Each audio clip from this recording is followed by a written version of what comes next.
Class 9 circle के theorems बहुत easy theorems हैं, ध्यान से देखेंगे। Theorem number 1, equal chords subtend equal angles at the centre. Subtend means make, बनाते हैं। इक्वल कॉर्ड्स तो बोल रहा है दो कॉर्ड्स इक्वल हैं। क्या गिवन है? हाँ, circle with center O and AB equals to CD, ये दो कॉर्ड्स हैं जो आपस में इक्वल है, ये गिवन। हमें क्या प्रूव करना है? They make equal angles at the centre, that is angle 1 equals to angle 2, हमें प्रूव करना है। स्टार्ट करें प्रूफ। कहां से स्टार्ट करेंगे? आपको मालूम है दो एंगल्स को इक्वल प्रूव करना है तो क्या करें? दोनों ट्राइंगल्स को कॉन्ग्रुएंट प्रूव कर दें। हम बोलेंगे इन triangle AOB and triangle COD, right? हाँ, मैं डिटेल में नहीं लिख रहा, यहाँ पर काफी इजी है ना। सबसे पहले हम बोलेंगे OA equals to OC, OC बोले कि OD, जो भी बोल दो कोई फर्क नहीं पड़ता। OA OD इक्वल है, यस, एक साइड मिल गया। OB और OC इक्वल है, यस, एक साइड और मिल गया। और AB इक्वल्स टू CD है, यस, एक साइड और मिल गया। तो ये दोनों ट्राइंगल्स कैसे हो गए? Triangle AOB is congruent to triangle COD by SSS congruency theorem, ठीक है। इसके बाद बोलेंगे आप by CPCT angle 1 equals to angle 2, कितना इजी थ्योरम है। ये जो इसकी वर्किंग है ना, कंडीशंस लिखना वो मैंने लिखा नहीं है, इट्स टू इजी है ना, वो आप खुद ही लिखते हैं। समझ गए? थ्योरम नंबर 2 जो है 1 का कन्वर्स है। बोलता angle subtended if the angle subtendeds are equal, अगर ये दोनों एंगल्स इक्वल हैं, एंगल 1 और एंगल 2 इक्वल हैं, कॉर्ड्स भी इक्वल होंगे, हमें प्रूव करना है AB equals to C। Proof के लिए फिर क्या करें? सेम ट्राइंगल, हमें साइड या एंगल इक्वल प्रूव करना हो तो दो ट्राइंगल्स को कॉन्ग्रुएंट प्रूव कर दो, CPCT से इक्वल आ जाएगा, है ना। तो क्या है इसके triangles?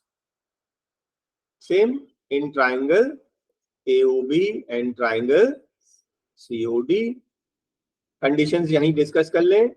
OA equals to OD first condition हो गया, OB equals to OC second condition हो गया, angle 1 equals to angle 2 given, है ना। दो साइड हो गया और एक एंगल, तो ये दोनों कॉन्ग्रुएंट हो गया। Triangle AOB is congruent to triangle COD by SAS congruency axiom होता है ये, ठीक है। अगर किसी के स्कूल में कंडीशन लिखाया है तो कोई बात नहीं, क्राइटेरिया लिखाया है कोई बात, रूल लिखाया है कोई बात। एक्चुअली जो होता है वो मैं आपको बता रहा हूं, बाकी सब लोग रूल या कंडीशन बोल देते हैं, इट्स ओके। बाय CPCT क्या आएगा? CPCT से AB equals to CD and proof. देखिए कितना इजी है। Third theorem, this theorem is very very important.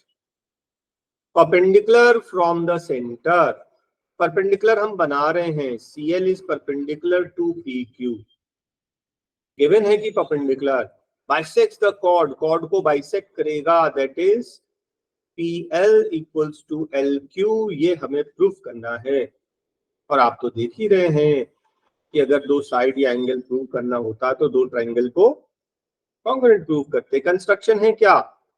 Join PC QC, ठीक है। कौन सा ट्राइंगल ले लें? In triangle PLC and QLC। Conditions direct कर लें।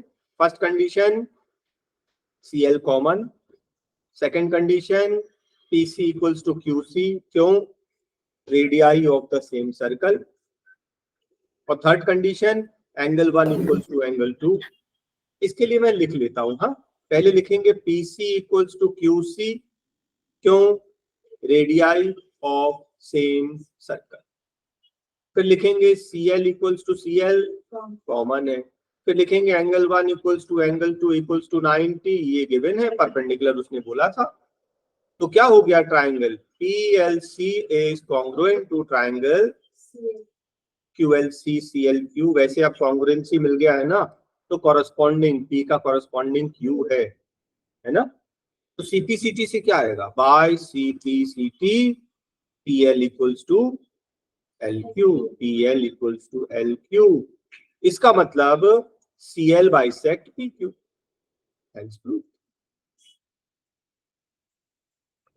नेक्स्ट थ्योरम इसी का कन्वर्स है, और ये भी इंपॉर्टेंट है। कन्वर्स है मतलब पूरी वर्किंग सेम, बस इसमें एक स्टेप और बढ़ जाएगा, ध्यान से देखना। लाइन जॉइनिंग द सेंटर, ये क्या है? L सेंटर है, मिड पॉइंट है, मतलब ये दोनों पार्ट्स इक्वल हैं, ये L मिड पॉइंट है। PL इक्वल्स टू गिवन क्या है? PL equals to LQ, L mid point है। Of the circle to the mid point of the chord, centre of the circle से मिड पॉइंट को join किया, perpendicular आएगा, given है PL equals to LQ। और हमें प्रूफ क्या करना है? Angle 1 equals to angle 2 90 proof करना है, इक्वल्स टू 90, दोनों 90 प्रूफ करना है, परपेंडिकुलर प्रूफ करना है। कंस्ट्रक्शन के लिए same construction, join PC and QC। Proof के लिए सेम ट्राइंगल, हाँ पूरी वर्किंग सेम है। हाँ, इन ट्राइंगल, कौन सा triangle? PLC and QLC। First condition PL equals to LQ given है। Second condition CL equals to CL, common है, ये कॉमन है, ये गिवन था। Third condition PC equals to QC, radii of same circle. Therefore, triangle PLC is congruent to triangle QLC by SSS congruency theorem, right?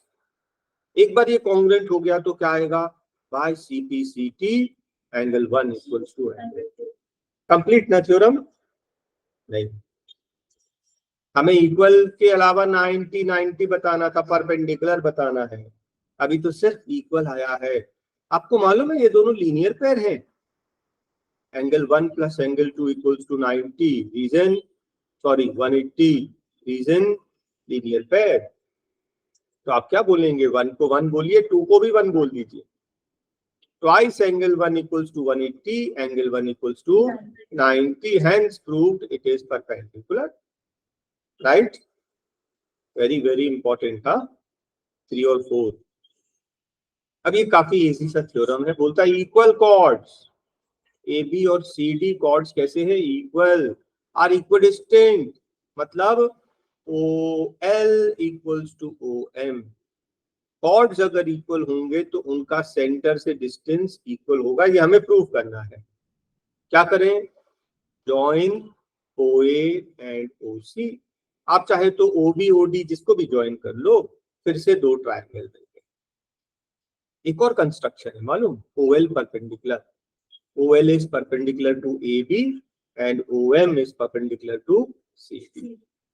अभी हमने theorem पढ़ा था, theorem number 3, perpendicular bisects the chord, इसके दो parts equal. ये perpendicular बनाया है ना, इसके दो पार्ट्स इक्वल, राइट? अब हम प्रूफ करेंगे। कौन सा ट्राइंगल लेंगे? 1 और 2, पूरा नाम। In triangle ALO and triangle CMO। Conditions OA equals to OC, radii of same circle, मैंने शॉर्ट में लिखा है, आप समझ गए। Angle 1 equals to angle 2 equals to 90 by construction. हमने कंस्ट्रक्ट किया परपेंडिकुलर। और कुछ पता है क्या? आपको मालूम है कि AL इक्वल्स टू CM? नहीं पता? ध्यान से देखो, अगर ABCD इक्वल है तो half of AB will be equal to half of CB, ठीक है? AB का हाफ AL और CD का हाफ CM।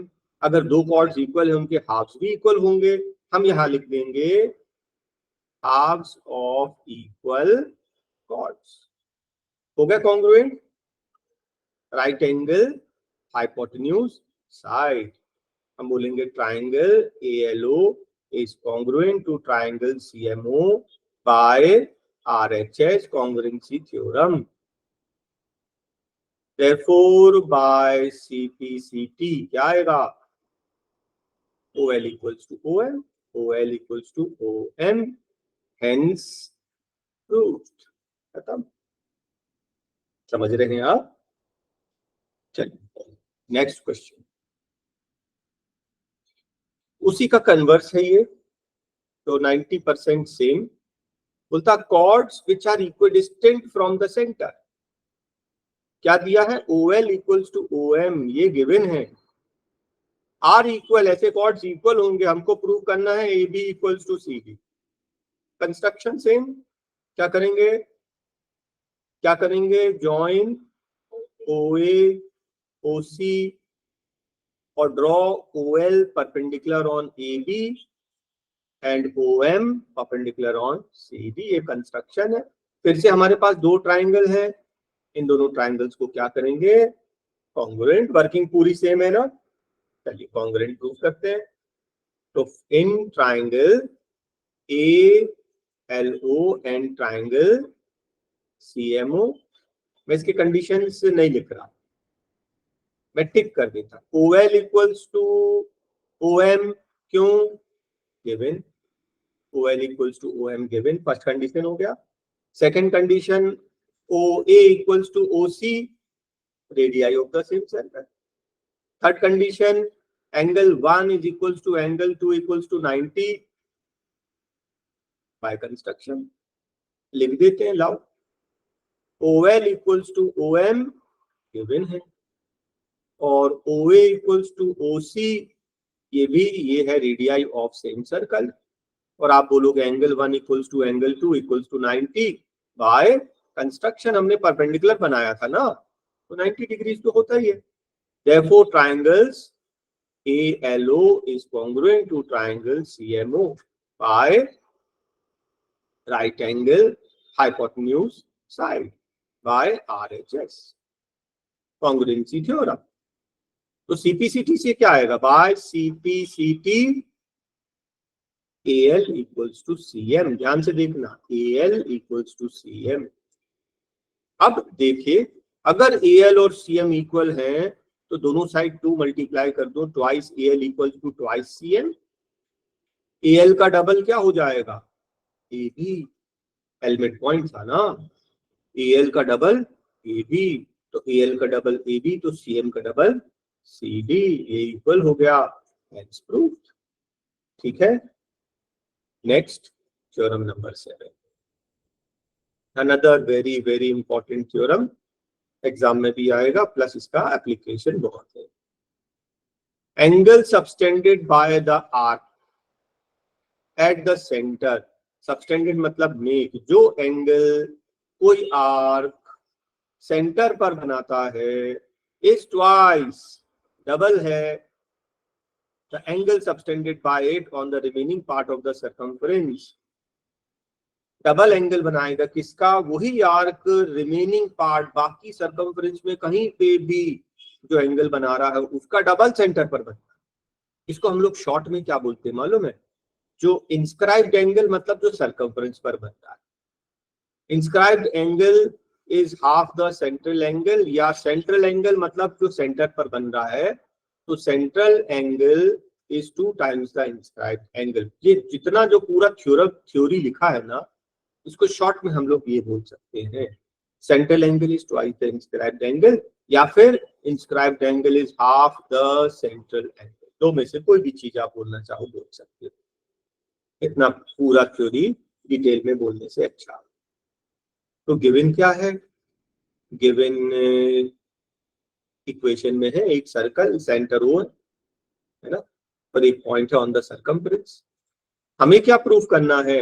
हमें प्रूफ करना है कि POQ is 2 times PAQ. POQ is 2 times PAQ. ये हमें प्रूव करना।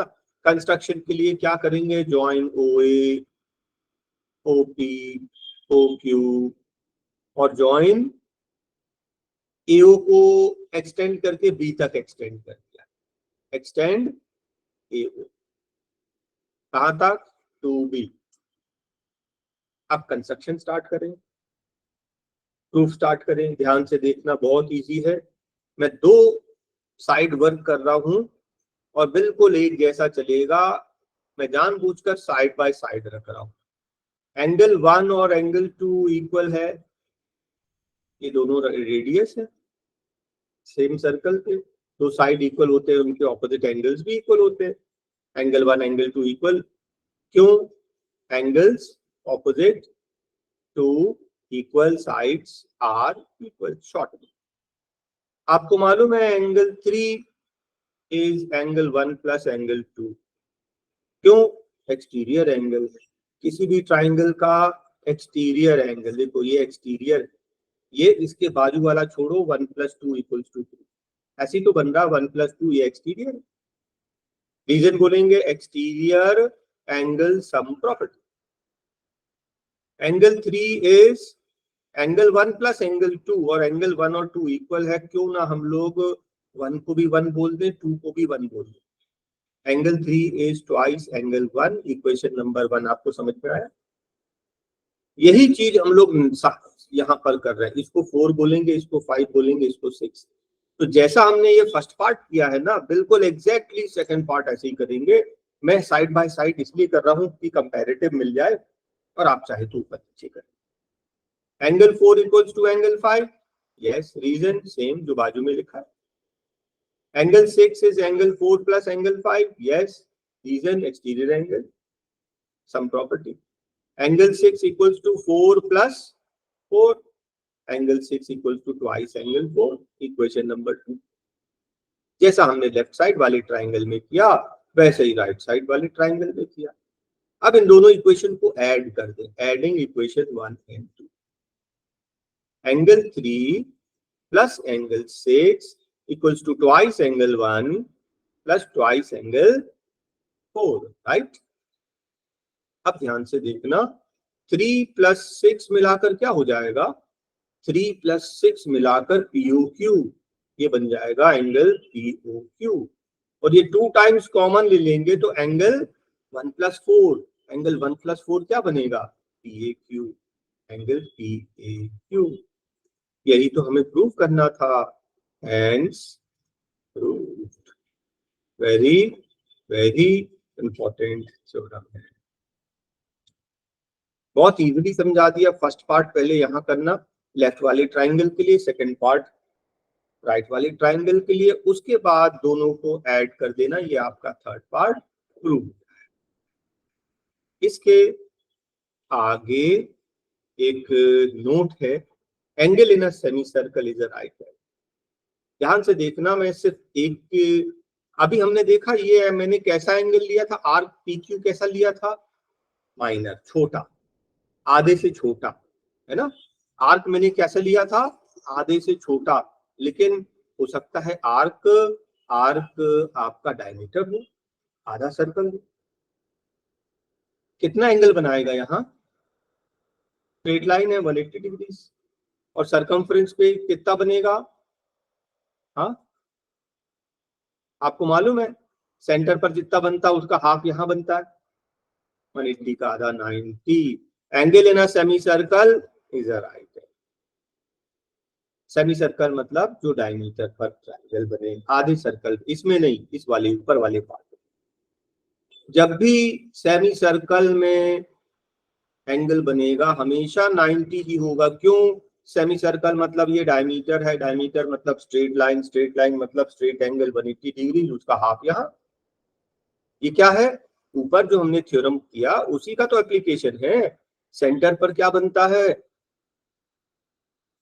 इंस्क्राइब्ड एंगल का डबल। और इंस्क्राइब्ड एंगल कितना होता है? सेंट्रल एंगल का हाफ। सेंट्रल एंगल कितना है? 180, उसका हाफ 90, ये 90 बने। क्या आपको क्लियर है, समझ में आया?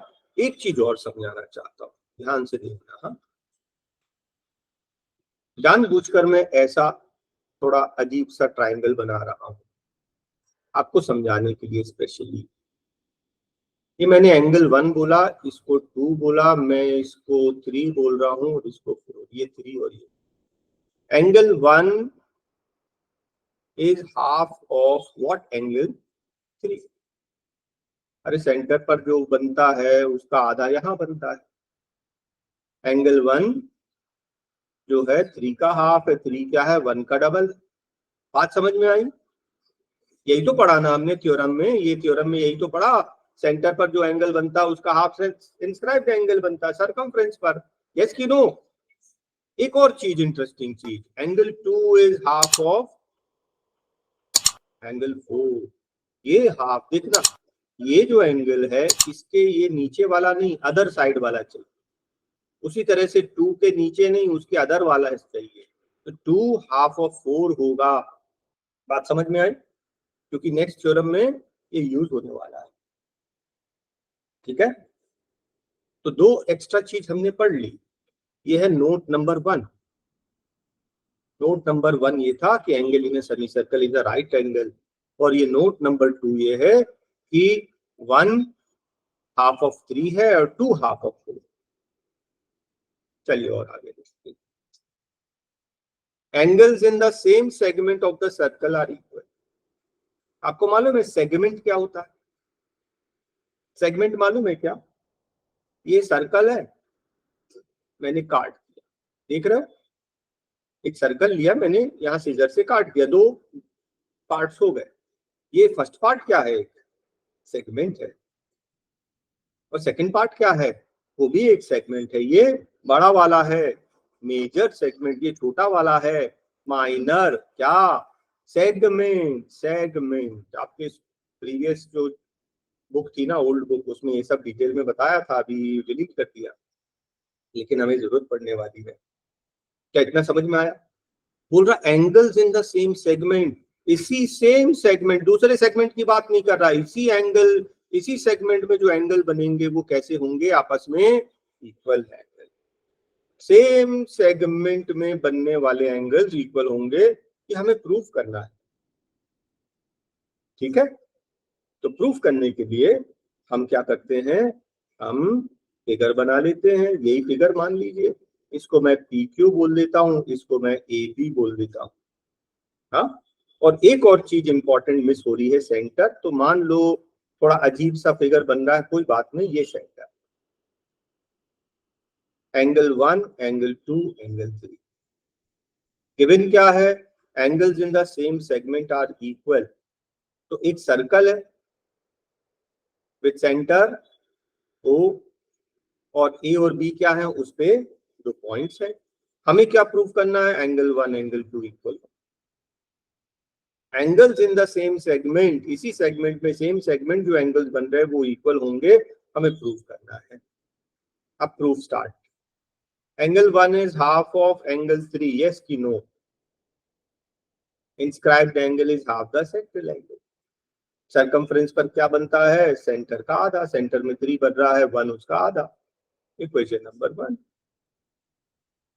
2 क्या आएगा? Half of angle 3। क्यों? ये भी inscribed angle. Inscribed angle central angle का आधा होता है। आर्क सेम होना चाहिए, याद रखना। स्टार्टिंग एंडिंग पॉइंट, ये आपको मैं अलग से बता रहा हूँ, स्टार्टिंग एंडिंग पॉइंट सेम होना चाहिए।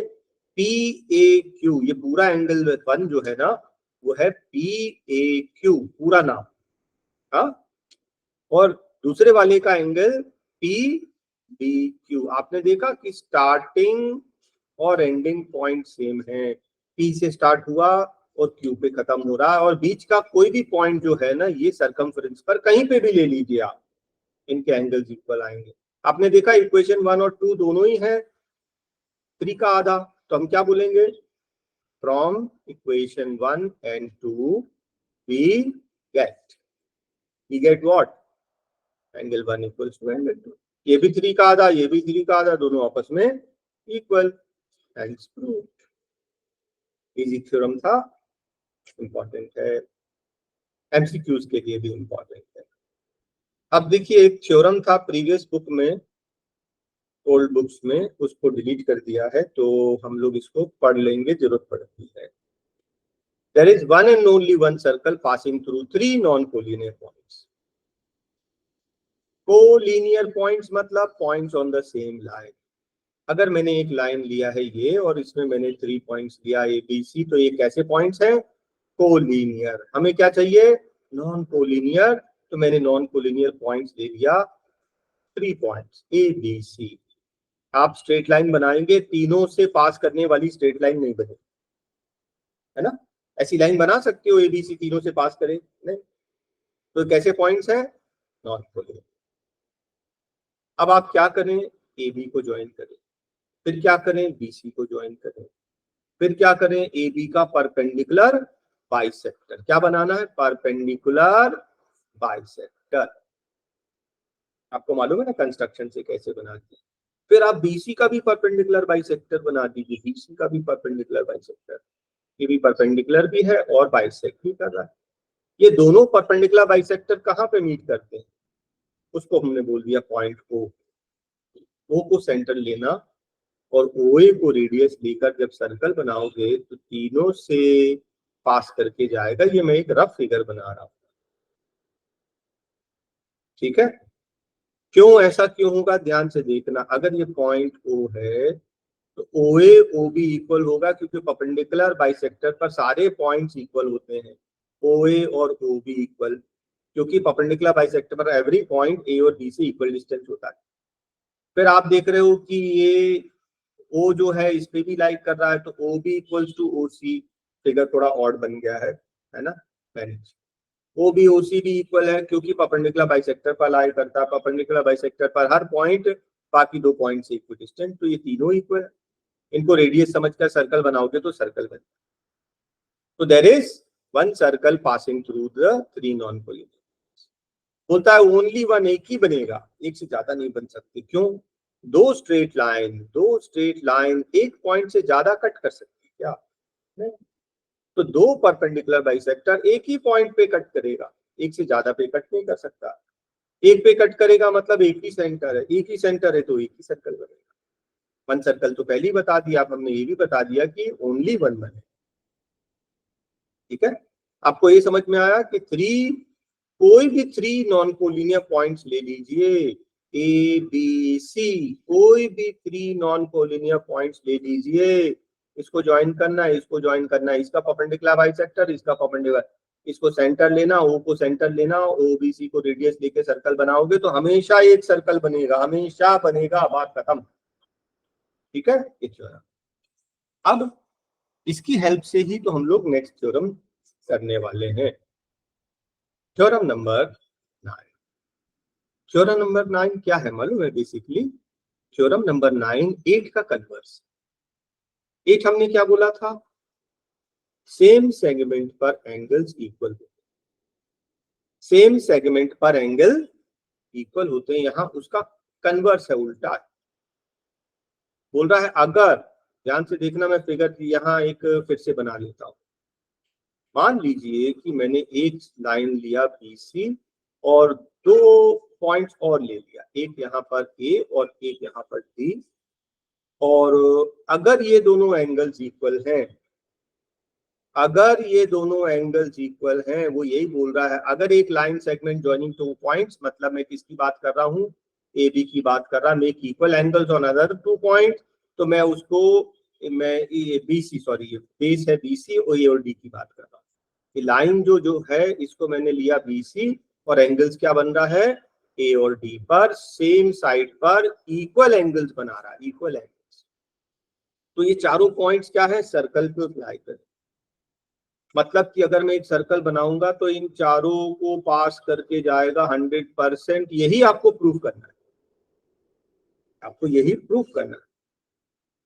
तो प्रूफ करने के लिए हम लोग इस बार क्लास 9 में नया पढ़ने जा रहे हैं, मेथड ऑफ कॉन्ट्राडिक्शन। जो हमें प्रूफ करना है उसका उल्टा लेकर चलेंगे। क्या गिवन है? एक सर्कल, आप ऐसा समझ लीजिए angle 1 equals to angle 2 given. मतलब एंगल 1 एंगल 2 गिवन है, ए पर और डी पर जो एंगल बन रहा है वो इक्वल बन रहा है। हमें क्या प्रूव करना है? हमें प्रूव करना है to prove that A B C D is cyclic quadrilateral, मतलब ये चारों पॉइंट सर्कल पर ही लाई करेंगे, बाहर अंदर नहीं करेंगे, सर्कल पर आएगा ही आएगा।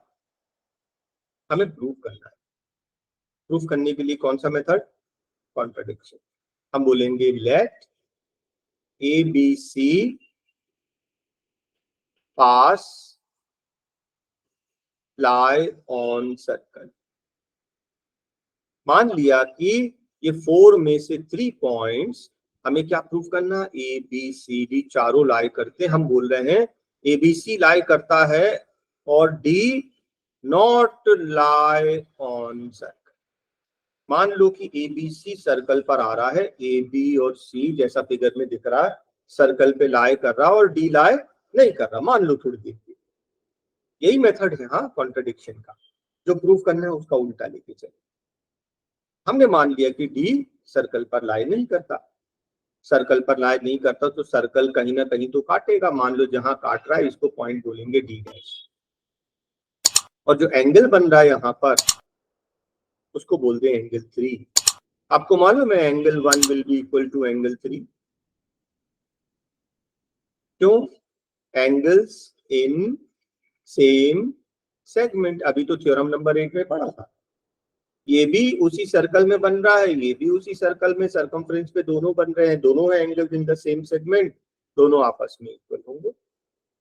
लेकिन हमें तो गिवन था 1 इक्वल्स टू 2 है, यहां आ रहा है 1 equals to 3। From equation 1 and 2 we get, हमें क्या मिलेगा? 1 और 2 से क्या मिलेगा? 1 equals to 2, 1 equals to 3, that means equals to angle 2 equals to angle 3। Angle 2 और एंगल 3 इक्वल हो गया। ये तो पॉसिबल ही नहीं है। ये देखो ये इस ट्राइंगल का ये एक्सटीरियर है, बट दिस कॉन्ट्राडिक्ट्स। ये कॉन्ट्राडिक्ट कर गया। कॉन्ट्राडिक्ट क्यों कर गया? क्योंकि exterior angle is greater than interior opposite angle. Exterior angle हमेशा बड़ा होता है। 3 एक्सटीरियर एंगल है, 2 का एक्सटीरियर है 3। ये मान लो इसको मैं बोल रहा हूँ एंगल 4, 2 + 4 = 3 होता है। 3 जो है 2 से बड़ा है, ये दोनों इक्वल नहीं हो सकते। ये कॉन्ट्राडिक्ट कर गया, हमारी बात गलत साबित हो गई। तो गलत साबित हो गई तो क्या? इसका मतलब आर assumption is wrong। हमने क्या अज्यूम किया था? एबीसी तो पास करेगा, डी पास नहीं करेगा, वो हमारा assumption गलत था। therefore ABCD is a cyclic quadrilateral। A B C ही नहीं बल्कि डी से भी पास करेगा। अब ये जो 2 थ्योरम करने जा रहे हैं, this is very very important. मान के चलिए कि एग्जाम में आएगा, बहुत इजी है। गिवन क्या है? एक सर्कल, हाँ, with points with centre O, और points A B C D जो है वो सर्कल पर लाई कर रहे हैं। हमें क्या प्रूफ करना है? Sum of opposite pair is 180। That means A की ऑपोजिट क्या है? सी, 180। बी की ऑपोजिट क्या है? डी, इसका सम 180 है। ये हमें प्रूफ करना है। इन दोनों में से कोई एक प्रूफ कर देंगे और नेक्स्ट को बोल देंगे सिमिलर। आपने देखा है थोड़ा अजीब सा मैंने फिगर बनाया है ना। अजीब सा इसलिए क्योंकि समझने में, वर्किंग में काफी इजी हो जाता है। मुझे बताएंगे कि एंगल बी किसके इक्वल है? This angle B is how much? Half of X. बिल्कुल ठीक, इसके सामने वाला नहीं, अदर साइड वाला। अभी समझाया था ना थोड़ी देर पहले, इक्वेशन नंबर 1। एंगल डी बता सकते हैं कितना? Half of Y. ये डी के इस साइड नहीं, इस साइड वाला। इन दोनों को ऐड कर दो, एडिंग इक्वेशन 1 एंड 2। तो b + d = half angle x plus half angle y। Half को कॉमन ले लिया तो x + y। समझ में आ रहा है? आपने नोटिस किया x + y, ये तो पूरा कंप्लीट आ जाएगा 360। Half of x plus Y तो 360 है, 360 का हाफ 180। तो ये प्रूव हो गया। क्या प्रूव हो गया कि b plus D equals to 180 degrees. इसके बाद क्या करेंगे आप मालूम, जगह थोड़ा सा कम है, आप बोलेंगे similarly angle A plus C also equals to 180। Similarly बोल देंगे क्योंकि इसका प्रूफ भी एग्जैक्टली सेम रहेगा, उसके लिए अलग फिगर बना के फिर से पूरा करने की जरूरत नहीं। जब आप एक फर्स्ट पार्ट प्रूव कर सकते हैं तो सेकंड पार्ट भी कर सकते हैं। Hence opposite angles are supplementary. Hence proof, इतना सब नहीं लिखना है, हेंस प्रूफ बोल दीजिए बस, ठीक है। नेक्स्ट क्वेश्चन क्या है, इसी का कन्वर्स बोलता है अगर ऑपोजिट एंगल्स का सम 180 हुआ वो साइक्लिक होगा। अगर बोलता ए प्लस सी 180 है या फिर बी प्लस डी 180 है तो प्रूव करो कि ए बी सी डी क्या है, साइक्लिक क्वाड्रिलेटरल, मतलब चारों पॉइंट सर्कल पर लाई करें। ये हमें प्रूव करना है कि साइक्लिक बताओ। पिछले में बोला था साइक्लिक है, साइक्लिक है मतलब कि चारों points, all 4 points lie on the circle. ये गिवन था, हमें प्रूव करना था कि ऑपोजिट एंगल्स का सम 180 है। अब ये क्या बोल रहा है, गिवन है ऑपोजिट एंगल्स का सम 180 है, हमें प्रूव करने बोल रहा है कि बताओ ये साइक्लिक है। कैसे प्रूव करेंगे, by the method of contradiction, ध्यान रखना। हाँ, तो by the method of contradiction आप बोलेंगे let A B C lie on circle but D not lie on circle। पिछला क्वेश्चन याद है, थ्योरम बिल्कुल वैसे। 3 पॉइंट से तो हमेशा एक लाइन सर्कल पास होती है, वो तो मैंने आपको प्रूफ किया अभी ऊपर। 3 नॉन कोलिनियर पॉइंट से हमेशा एक सर्कल पास होगा, बस डी से होगा कि नहीं ये प्रूफ करना है, ठीक है। तो आपने देखा कि एबीसी से लाई कर रहा है और मैंने बोला डी से लाए, डी सर्कल पे लाए नहीं कर रहा तो सर्कल कहीं ना कहीं तो काटेगा, डी पे काट देगा। और अगर डी पे काट देगा तो मुझे डी डैश पे काट देगा, तो मुझे बताओ ये दोनों एंगल्स का सम क्या होगा, B plus D dash equals to 180, equation number 2। लेकिन आपने नोटिस किया B plus D equal to 180 ये तो गिवन था, ये बोलता बी प्लस डी 180, ये बोलता B plus D dash 180। Equation 1 equation 2 दोनों इक्वल है कि नहीं। हम बोलेंगे equation 1 equals to equation 2, that is b plus D equals to b plus D dash, b से b cancel, d equals to D dash. मतलब कि ये एंगल और ये एंगल इक्वल है, हो ही नहीं सकता। इस एंगल का ये एक्सटीरियर है, exterior angle is always greater than interior opposite angle, equal कभी नहीं हो सकता। क्या इसका क्या मतलब, this contradicts our assumption is wrong। हमारा assumption क्या था कि B सर्कल पे लाई नहीं करेगा, D lies on the circle, therefore ABCD is a cyclic quadrilateral। ABC तो पहले ही से लाई कर रहा था, D भी लाई करेगा, मतलब चारों लाई करेंगे, ये तो हमें प्रूफ करना था।